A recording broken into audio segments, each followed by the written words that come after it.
Yes hello friends, we are active now guys. जो हमारी राजस्थान की आर्ट एंड कल्चर में दुर्गों की जो श्रृंखला चल रही थी, उसी दुर्ग में हम आगे बढ़ते हुए उसी श्रृंखला में आगे बढ़ते हुए दुर्गों के बारे में बात कर रहे हैं।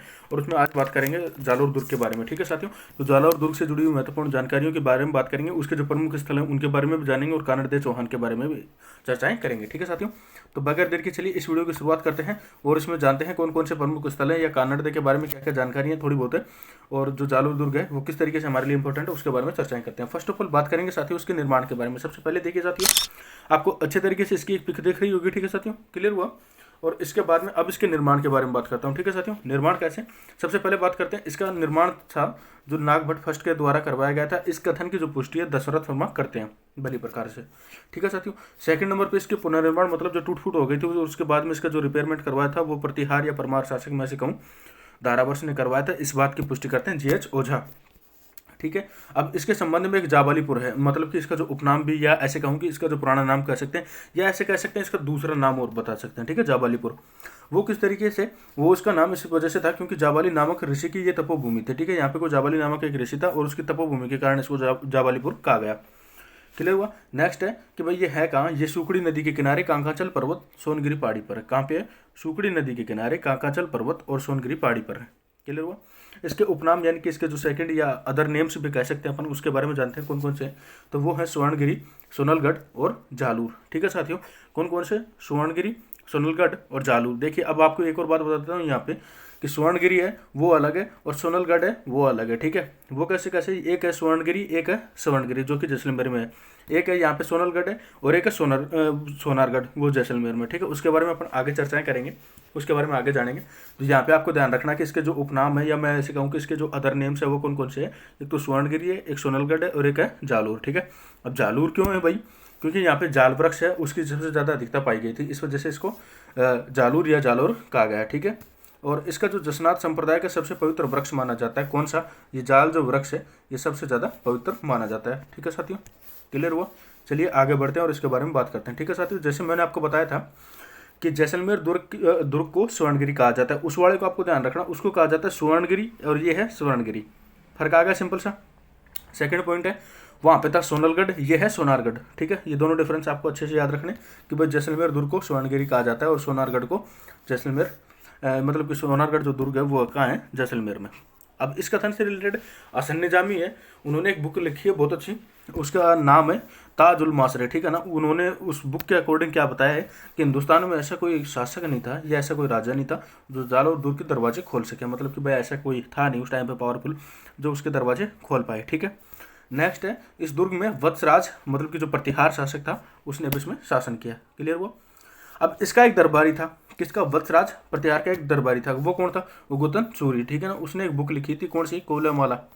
उन्होंने एक बुक लिखी है कोलमाला, और उन्होंने इस बुक में 18 जो देसी भाषाएं हैं उसका उल्लेख किया है, और उसके साथ में जो राजस्थान में जो बोली जाने वाली जो भाषा थी उसके लिए उसने मरुवाणी या मरु बोली जो भाषा है उसका शब्द का प्रयोग किया है। ठीक है, राजस्थान में जो बोली जाती थी भाषा उससे रिलेटेड, मतलब कि उसको मरु भाषा या मरुवाणी से रिलेटेड शब्द से उसको संबोधित किया है। ठीक है साथियों, क्लियर हुआ।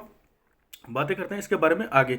इस दुर्ग में सोनगरा चौहान जो वंश है उसकी स्थापना मानी जाती है 1181 से 1182 के दौरान। ठीक है, किसने की थी, कीर्तिपाल चौहान ने की थी, किसमें, जालौर दुर्ग के अंदर। क्लियर हुआ। नेक्स्ट बढ़ते हैं आगे की ओर। आगे साथियों एक और है, अब यहाँ पे एक पॉइंट आ रहा है मेन, कैसे कि भाई इस बात की पुष्टि या मान लीजिए इसके बारे में कि भाई जो कीर्तिपाल चौहान था इसके बारे में जानकारी कहाँ से मिलती है, तो उसके बारे में जो मुनोत नैन्सी है वो उसके बारे में कथन लिखता है। कौन, मुनोत नैन्सी एक कथन लिखता है कि तू एक महान राजा, किसके बारे में, कीर्तिपाल चौहान के बारे में। मुहणोत नैनसी ने 2 बुक लिखी हैं, कौन कौन सी है, एक तो है मुहणोत नैनसिरी ख्यात, यानी कि जो मुहणोत नैनसी है उसके बारे में, ख्यात के बारे में।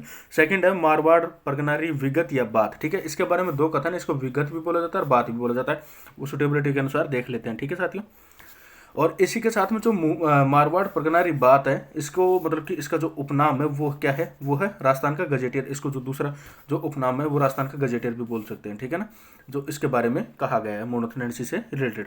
अब इसके बारे में एक और पॉइंट हमें यहाँ देखने को मिलता है, जसवंत सिंह फर्स्ट का दरबारी विद्वान कौन था, मुहणोत नैनसी।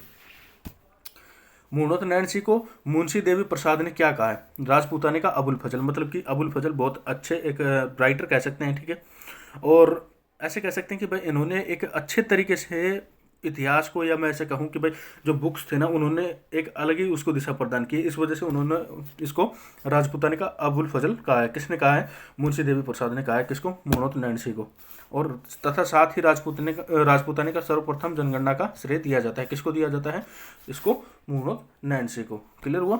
नेक्स्ट पे बातें करते हैं।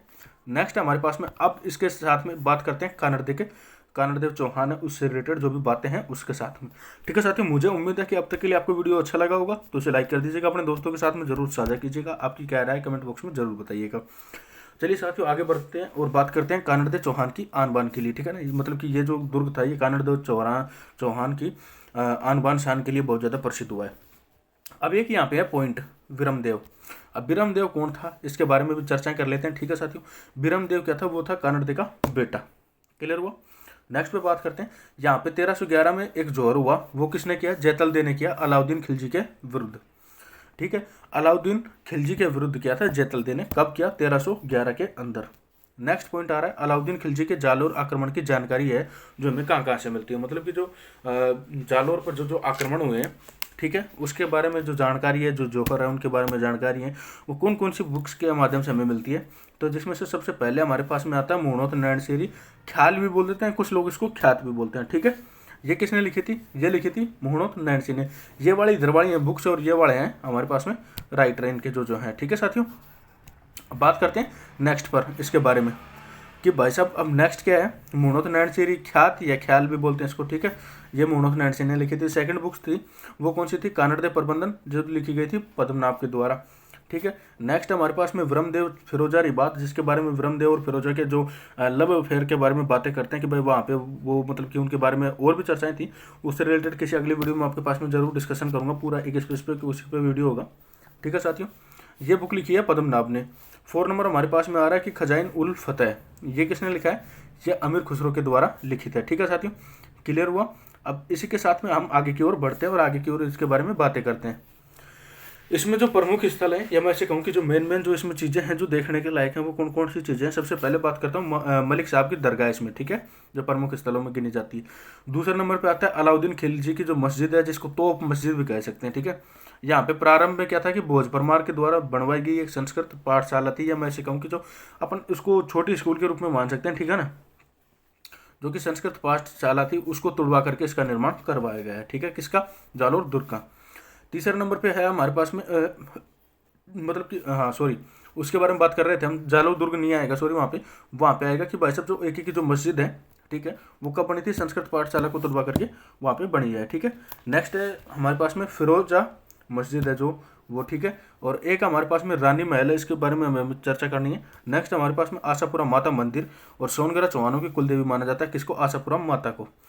नेक्स्ट है मानसिंह राठौड़ का महल, ये भी यहाँ पे देखने के लायक बहुत अच्छा स्थल है। और जलंधर नाथ की गुफा है। 8 नंबर पे ब्रह्मदेव चौकी है। और अपन ऐसे कह सकते हैं सोना बावड़ी या जो जालर बावड़ी है, ये यहाँ पे बहुत ज़्यादा मेन चीज़ें हैं। और 10 नंबर, या मैं कहूँ कि जो लास्ट नंबर है वो है दहिया राव की शाल। ठीक है साथियों, क्लियर हुआ?